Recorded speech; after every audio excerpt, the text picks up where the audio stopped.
আমি বলছি মাননীয় মুখ্যমন্ত্রী রেসপন্স করুন, ঠিক করেছে না বেঠিক করেছে। শিক্ষাঙ্গনে হেনস্থার শিকার হয়েছেন শিক্ষামন্ত্রী। ব্রাত্য বসুকে ঘিরে বিক্ষোভ হয়েছে, তার গাড়ি ভাঙচুর করা হয়েছে। এখানেই শেষ নয়, পরিস্থিতি এমন পর্যায়ে পৌঁছেছে শিক্ষামন্ত্রীকে হাসপাতালে নিয়ে যেতে হয়েছে। হাসপাতালে ব্রাত্য বসুকে দেখতে ছুটেছেন কুণাল ঘোষ, মদন মিত্রের মতো নেতারা। শিক্ষামন্ত্রীকে হেনস্থার প্রতিবাদে পথে নেমেছেন অরূপ বিশ্বাসের মতো তৃণমূলের হেভিওয়েট মন্ত্রী। কিন্তু এত কিছুর পরেও রবিবার বিকেল পর্যন্ত তৃণমূলের অফিসিয়াল ফেসবুকই হোক বা এক্স হ্যান্ডেল কোথাও ঘটনার উল্লেখ ছিল না কোনো রকম প্রতিবাদ। কিন্তু কেন তা নিয়ে তৈরি হয়েছে জল্পনা। প্রশ্ন উঠতে শুরু করে, তাহলে কি শনিবার শিক্ষামন্ত্রীর গাড়িতে এইভাবে এক পড়ুয়াকে ধাক্কা মারাকে সমর্থন করছে না তৃণমূলের সর্বোচ্চ নেতৃত্ব?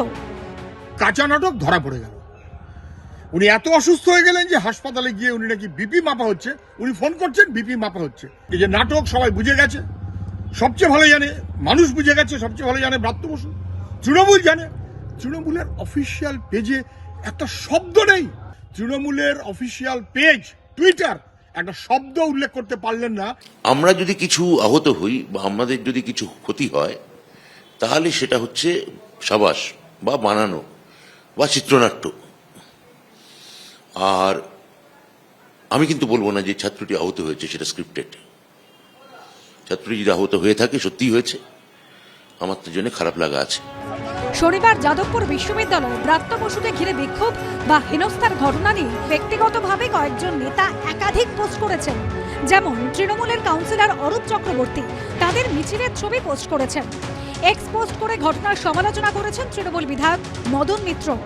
তৃণমূলের অন্যতম রাজ্য সাধারণ সম্পাদক কুণাল ঘোষ ব্রাত্য বসুর পাশে দাঁড়িয়ে এক্স পোস্ট করেছেন।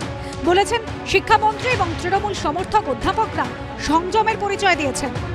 কিন্তু নেতারা ব্যক্তিগতভাবে পাশে দাঁড়ালেও রবিবার বিকেল পর্যন্ত দলগতভাবে প্রতিবাদ করে কোনো পোস্ট করা হয়নি কেন? দেখুন, এটা তৃণমূলের আভ্যন্তরীণ বিষয়। তৃণমূলকে নিয়ে মানুষ এই মুহূর্তে খুব একটা বেশি চিন্তা ভাবনা করছে না। এটা সম্পূর্ণভাবেই পরিকল্পিত, সম্পূর্ণভাবেই প্ল্যান্টেড, যাতে এটা নিয়ে আলোচনা চলে। তৃণমূল এই অভিষেকপন্থী, মমতাপন্থী, নবীন প্রবীণ এই বিতর্কের আমদানি করেছে। ওরা বিরোধীও ওরা থাকতে চায়, শাসকও ওরা থাকতে চায়। এটা তৃণমূলের একটা পরিকল্পিত রাজনীতি। তৃণমূলের অফিসিয়াল যে পেজ বলুন বা এক্স হ্যান্ডেল, এটা যারা দেখেন তারা বলতে পারবেন কেন সেখানে নেই। আমি এইটুকু বলতে পারি, হয়তো শিগগিরই দেখা যাবে। শেষমেশ রবিবার বিকেল 4:07 এক্স হ্যান্ডেলে তৃণমূলের অফিসিয়াল পেজে যাদবপুর কাণ্ড নিয়ে পোস্ট করা হয়। এসএফআই দুষ্কৃতীরা এবং তাদের কমরেডরা শিক্ষামন্ত্রী ব্রাত্য বসুর ওপর আক্রমণ করেছে। তার গাড়ি ভাঙচুর করার পাশাপাশি হিংসা ছড়ানো হয় এবং যাদবপুর বিশ্ববিদ্যালয়কে ব্যক্তিগত যুদ্ধক্ষেত্রে পরিণত করা হয়েছে। গতকালে হারমাত আজকের জল্লাদ হয়ে উঠেছে। এটি ছাত্র রাজনীতি নয়, আইন শৃঙ্খলা, গুন্ডামি এবং অপরাধ।